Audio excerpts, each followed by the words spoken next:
वर्ष झालंय म्हणून सुद्धा आपण इथे उपस्थित आहोत. आणि काल 14 नोव्हेंबर होतं अर्थात बालदिन.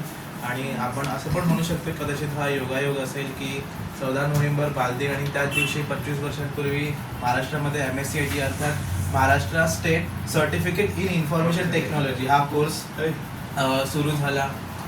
आता बालदिन जसं आपण म्हणतो जसं 14 नोव्हेंबर आपल्या प्रत्येकाला माहिती आहे बालदिन का साजरा केला जातो. जे मूळ कारण आपण शाळेपासून ऐकत आलो आहोत ते म्हणजे आपल्या भारताचे सर्वात पहिले प्रधानमंत्री पंडित जवाहरलाल नेहरू यांचा वाढदिवस. आणि त्यांना लहान मुलं आवडायची म्हणून त्यांच्यानंतर त्यांच्या जन्मदिवशी म्हणजेच त्यांच्या बड्डे दिवशी 14 नोव्हेंबरला बालदिन आपण साजरा करतो.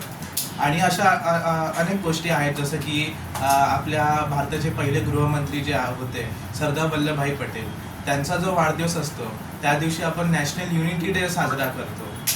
मग तसंच बालदिन हा मग 14 नोव्हेंबरला साजरा करतो. आणि मुळात जसं आपण एक गृहीत धरलेलं असतं मत की साधारणपणे 14 वर्षांपर्यंतच मुलगा जेव्हा किंवा मुली येतात तोपर्यंत एक बालदिन म्हणून त्यांचा साजरा केला जातो.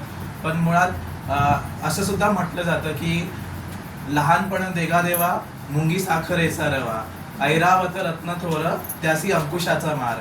मग ते सुद्धा आपण आपल्याला माहीत असलं पाहिजे. जसं जसं आपण मोठं होत जातो कर्तव्य जबाबदारी त्यांच्या जाणीवा आपल्याला होत राहतात. पण जसं ह्या म्हणाल्या की आपण आपल्यातलं लहान मूल सतत जगवत राहिलं पाहिजे किंबहुना त्याची गरज आपल्याला आयुष्याच्या प्रत्येक टप्प्यावर पडतेच. जेव्हा जेव्हा आपल्यावर जबाबदारी येते टेन्शन येतं तेव्हा जर आपल्याचं लहान मूल तेव्हा आपण परत रिक्रिएट करायला शिकलो तेव्हा कदाचित ते टेन्शन त्या आयुष्यातल्या त्या टप्प्यावरची ती जबाबदारी त्याचं जी जाणीव आहे ती कुठेतरी थोडी कमी होईल किंवा त्याची इंटेन्सिटी कमी होऊ शकते. त्यासाठी सुद्धा आपण आपल्यातलं लहान मूल थोडं जगवत राहिलं पाहिजे.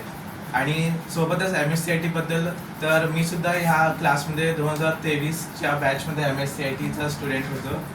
आणि साधारणपणे आपण आपल्या क्लासमध्ये खूप चांगल्या प्रकारे प्रत्येक कोर्स शिकवले जातात.